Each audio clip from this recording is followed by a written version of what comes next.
ಮೊಟ್ಟೆಯಲ್ಲಿ cancer ಕಾರಕ ಅಂಶ ಅನ್ನೋ ವದಂತಿ ಏನಿದೆ, ಪಬ್ಲಿಕ್ ಟಿವಿಗೆ ಆಹಾರ ತಜ್ಞೆ ಡಾಕ್ಟರ್ ಕೀರ್ತಿ ಕಿರಿಸಾವೆ ಅವರು ಸ್ಟೇಟ್ಮೆಂಟ್ ಅನ್ನು ಕೊಟ್ಟಿದ್ದಾರೆ.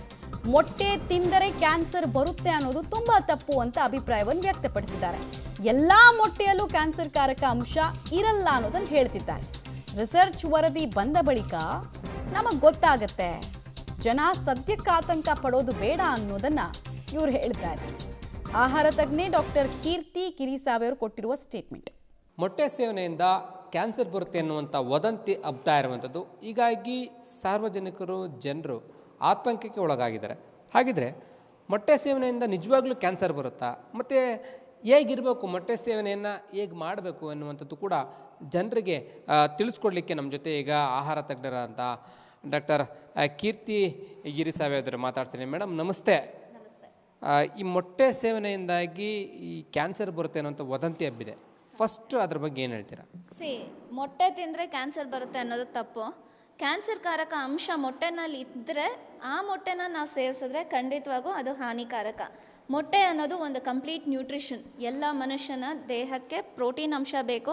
ಅಷ್ಟೇ ಅಲ್ಲ, ಅದರಲ್ಲಿ all sort of vitamins, minerals, anti accident, ಇಷ್ಟು ಅಂಶಗಳನ್ನು ನ್ಯೂಟ್ರಿಷನಲ್ಲಿ ಬೆನಿಫಿಟ್ ಆಗೋ ಅಂಶಗಳು ಎಲ್ಲನೂ ಮೊಟ್ಟೆನಲ್ಲಿ ಇದ್ದೇ ಇರುತ್ತೆ. ಅಂದರೆ ಈ ಮೊಟ್ಟೆಯಲ್ಲಿ ಕ್ಯಾನ್ಸರ್ ಕಾರಕ ಇದೆಯಾ? ಎಲ್ಲ ಮೊಟ್ಟೆನಲ್ಲೂ ಕ್ಯಾನ್ಸರ್ ಕಾರಕ ಇರೋದಿಲ್ಲ. ಮೊಟ್ಟೆಗಳಲ್ಲಿ ಕ್ಯಾನ್ಸರ್ ಅಂಶ ಅಂದರೆ AOZ ಅಂತ ಈಗ ಏನು ಎಗಾಸ್ ಕಂಪನಿನಲ್ಲಿ ಲ್ಯಾಬ್ ಟೆಸ್ಟ್, ಪ್ರೈವೇಟ್ ಏಜೆನ್ಸಿಯವರು ಲ್ಯಾಬ್ ಟೆಸ್ಟ್ ಮಾಡಿದಾಗ AOZ ಪ್ರಮಾಣ ಜಾಸ್ತಿ ಇದೆ ಅಂತ ಕಂಡು ಬಂದಿದೆ. ಸೊ AOZ ಅನ್ನೋದು ಒಂದು ಮೆಟಬೊಲೈಟ್, ಅದು ನೈಟ್ರೋಫ್ಯೂರಾನ್ಸ್ ಅಂತ ಒಂದು ಕೆಮಿಕಲ್ ಕಾಂಪೋನೆಂಟಲ್ಲಿ ಇರೋವಂಥ ಅದು. ಸೊ AOZ ಪ್ರಮಾಣ 0.7 ಇದೆ ಅಂತ ಕಂಡು ಬಂದಿದೆ ಪ್ರೈವೇಟ್ ಲ್ಯಾಬ್ರೇಟ್ರಿ. ಬಟ್ ಇನ್ನೂ ಅದರದ್ದು ಸತ್ಯತೆ ಅಸತ್ಯತೆ ಏನಿದೆ ಅಂತ ಯಾರಿಗೂ ತಿಳಿದಿಲ್ಲ. ಸೊ ಇದ್ರ ಬಗ್ಗೆ ರಿಸರ್ಚು, ಸ್ಟಡೀಸು, ಸುಮಾರು ಸ್ಯಾಂಪಲ್ಸ್ ಕಲೆಕ್ಟ್ ಆಗಿದೆ. ಸೊ ಅದರ ರಿಸಲ್ಟ್ ಎಲ್ಲ ಬಂದ ನಂತರ ನಾವು ಏನು ಅಂತ ತಿಳಿಸ್ಬೋದು. ಬಟ್ ಎಲ್ಲ ಮೊಟ್ಟೆನೂ ಕ್ಯಾನ್ಸರಸ್ ಅಲ್ಲ. ಈಗ ಮೊಟ್ಟೆ ತಿಂದಿದ ತಕ್ಷಣ ಕ್ಯಾನ್ಸರ್ ಬರುತ್ತೆ ಅನ್ನೋದು ತೀರಾ ತಪ್ಪು ಕಲ್ಪನೆ. ಅದು AOZ ಎನ್ನುವಂಥದ್ದು ಎಷ್ಟು ಪ್ರಮಾಣ ಇರಬೇಕು ಏನು? FSSAI ಪ್ರಮಾಣಿತ ಪ್ರಕಾರ ನೋಡೋಕ್ಕೆ ಹೋದರೆ, ಸರ್ಟಿಫಿಕೇಷನ್ ಪ್ರಕಾರ ನೋಡ್ಲಿಕ್ಕೆ ಹೋದರೆ 0.7 ಇರ್ಬೋದು ಅಂತ, 1 ಇರ್ಬೋದು ಅಂತಲೇ ಹೇಳ್ತಾ ಇರೋದು. ಬಟ್ ಈಗ ಲ್ಯಾಬ್ರೇಟರಿ ರಿಪೋರ್ಟಲ್ಲಿ ಬಂದಿರೋದು 0.7 ಪ್ರಮಾಣತೆ ಇದೆ ಅಂತ. ಅಷ್ಟು ಅಂಶ ಅದರಲ್ಲಿ ಕಂಡು ಬಂದಾಗ ಯಾವುದೇ ರೀತಿ ತೊಂದರೆ ಆಗೋದಿಲ್ಲ. ಬಟ್ ಆದರೆ ಎಗೋಸ್ ಅನ್ನೋ ಒಂದು ಕಂಪನಿ ಯಾವುದೇ ಒಂದು ಕೆಮಿಕಲ್ ಅಥವಾ ಆ್ಯಂಟಿಬಯೋಟಿಕ್ ಇಲ್ದಿರೋ ಅಂಥ ಮೊಟ್ಟೆನ ಕೊಡ್ತಾ ಇದ್ದೀವಿ ಅನ್ನೋದೇ ಅವ್ರ ಮೋಟೋ ಆಗಿತ್ತು. ಬಟ್ ಅವರಿದ್ರಲ್ಲೇ 0.7 ಇದೆ ಅಂತ ಬಂದಿರೋದ್ರಿಂದ ಆತಂಕಕ್ಕೆ ಎಲ್ಲರೂ ಒಳಗಾಗಿದ್ದಾರೆ.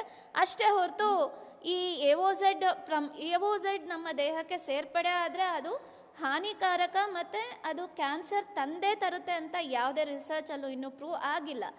ಮೇಡಮ್, ಹಾಗಿದ್ರೆ ಈ ಪ್ರಮಾಣ ಜಾಸ್ತಿ ಆಗಲಿಕ್ಕೆ ಏನು ಕಾರಣ ಇರ್ಬೋದು? ಅದು ಫೀಡರ್.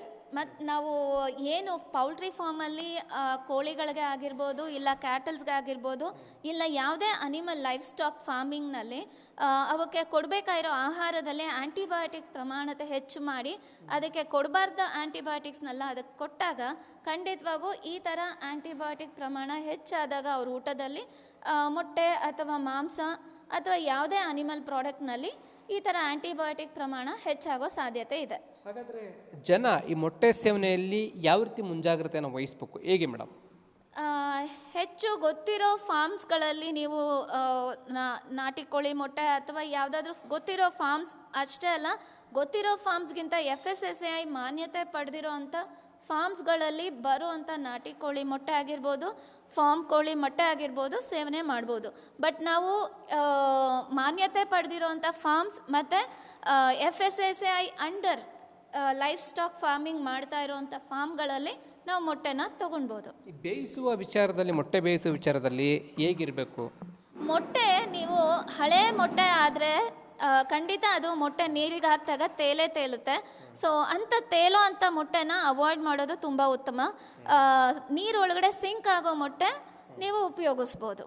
ಓಕೆ, ಎಷ್ಟು ಪ್ರಮಾಣದಲ್ಲಿ ಬೇಯಿಸಬೇಕು ಅಂತ? 10 ನಿಮಿಷಗಳ ಕಾಲ ಸಾಕು ಮೊಟ್ಟೆ ಬೇಯಲಿಕ್ಕೆ. ಹಾಗಾದರೆ ಜನ ಆತಂಕಕ್ಕೆ ಒಳಗಾಗೋದು ಬೇಡ ಅಂತೀರಾ?